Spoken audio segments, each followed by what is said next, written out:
ওয়ারিশ সূত্রে নিজেরা জমির মালিক হলেও গত অর্ধশতক ধরে তা অন্যের দখলে। কাগজপত্রের রেকর্ড মূলেও মাত্র নামমাত্র অংশ জমির মালিক। তাই নিজেদের পৈতৃক সম্পত্তির দখল ফিরে পেতে আদালতের দ্বারস্থ হয়েছেন ওয়ারিশিরা।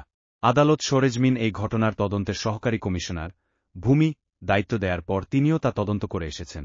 ঘটনাটি চাঁদপুরের ফরিদগঞ্জ উপজেলার গুপ্তি পশ্চিম ইউনিয়নের হোগলি গ্রামের। যদিও জমি দখলের অভিযোগ অস্বীকার করে অপরপক্ষের দাবি প্রায় ৬০ বছর পূর্বেও এওয়াজ বদল সূত্রে তারা একে অপরের ভূমিতে বসবাস করছেন।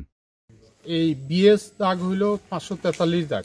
বিএস খতিয়ান আমার আব্বার নামে হয়েছে ৪১০ নম্বর খতিয়ানে ৩%। কিনা হইল খরিদামূল্যে হইল ২, মোট ৫। এই জায়গা নিয়ে আমরা দীর্ঘদিন থেকে ওদের সাথে অনেক দিন থেকে আলাপ আলোচনা হচ্ছে, কোনো সমাধান হচ্ছে না। সমাধান না হওয়ার কারণে আমরা ২০২৩-এর ৭-এর ১, ২, ৩ ধারা অনুযায়ী মামলা করছি।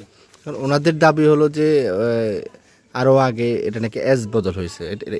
এইগুলো মিথ্যা এবং কোনো দলিল দেখাইতে বলেন, কোনো বিনিময় কোনো দলিল দেখাইতে বলেন যে আমাদের সাথে কোনো দলিল হয়েছে বা কিছু এরকম কোনো বিনিময় দলিল দেখাইতে বলেন। আমাদের সাবেক কাগজপত্র সবকিছু জমা আছে। ওই দাগে আমারও ৪% জমি আছে। ওনাদের দাবি হলো ওনাদের জায়গাও এখানে আছে, ঠিক আছে? এই বাড়িতে ওনাদের জায়গা আছে, আপনাদের যেমন ওই বাড়িতে জায়গা আছে, ওনাদের এই বাড়িতে জায়গা আছে। এখানে আপনাদের হয়তো ভবন আছে, এই ধরনের ওনাদের দাবি। না, ভবন থাকবে কেন? ওই যে অনেক জায়গা খালি পড়ে আছে, এই যে খালি পড়ে আছে অনেক জায়গা। আমরা কি আমার চাচ্ছি, আমি কি ওনার ঘর চাচ্ছি? আমি বলতেছি আমারটা আমাকে বুঝাই দেন, আমারটা আমাকে বুঝাই দেন। আপনি বসেন, বুঝাই দেন।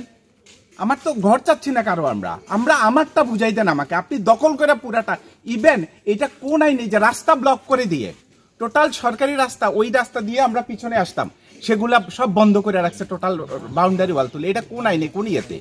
আমাদের কি রাস্তা পাওয়ার অধিকারও নাই? এই কারণে আপনারা অভিযোগ করছেন। হ্যাঁ, এই কারণে আমরা বাদীর সাথে আমরা একমত পোষণ করছি এবং বাদীর সাক্ষী হয়েছি আমরা যে না, এটা আমাদের পটটা দিতে হবে আমাদেরকে, আমাদের জমিটা মাইপা আমাদেরকে বুঝাই দেয়। ওনাদের ঘর আমাদের দরকার নাই, উনি ঘর থাকুক, উনার আরো কিছু থাকবে না থাকুক, উনি যদি উনার সীমানায় ঘর করে থাকে, আরো কিছু করে থাকে, আমাদের কোনো আপত্তি নেই। এবং আমাদের হিস্সাটা আমাদেরকে বুঝাই দেন এবং আমাদেরকে পদ দেন। অনুসারে বিএস রেকর্ড গুলা করে নিয়ে গেছে, আমরা যেটা সম্বন্ধে ভালো মন্দ কিছুই জানতাম না। তারপরও মানবিকতার কারণে ২০০৬ সাল যে ওনারা মাপজোপ করছে, সেই মাপও ওনারা আমাদেরকে আমাদের জায়গা বুঝাই দিয়ে গেছে। এখন আইসা নতুন করে ওনারা ঝামেলা সৃষ্টি করার জন্য, আমাদের হয়রানি করার জন্য আজকে এই মামলা করে আমাদেরকে পেরেশানি করতেছে। যে আপনার যে ঝামেলা হয়েছিল বাড়ির কারোর সাথেই আমাদের আজ পর্যন্ত এগুলা নিয়ে কোনো মামলা মোকদ্দমা হয় নাই। এই কারণে কোনো মামলাও নেই, কারণ হইলো এইটার কোনো পরিবেশে কখনো হয় নাই। এক বদল বিনিময় যেটা হচ্ছে, এই সুবাদে উভয় পক্ষ জায়গা বোক দখলে দীর্ঘদিন যাবৎ করিয়ে আসিতেছে। এখানে কোনো জাজামিলা ছিল না, কোনো কথাবার্তা ছিল না, কিচ্ছু ছিল না। বর্তমান প্রজন্মের যারা আইসা, এরা বিএস মানে না, পূর্বের যে বিনিময় হয়েছে সেটাও মানে না। তাও ডকুমেন্টের অ্যাসপেক্টে আপনারা সেটা ডকুমেন্টগুলো ঘাটতেই দেখবেন। আর এটা আমি চাকরি হিসাবে আমার 60 ডেসিবেল জমি, আমি ওনাদের সাথে বসার জন্য অনেকবার চেষ্টা করছি।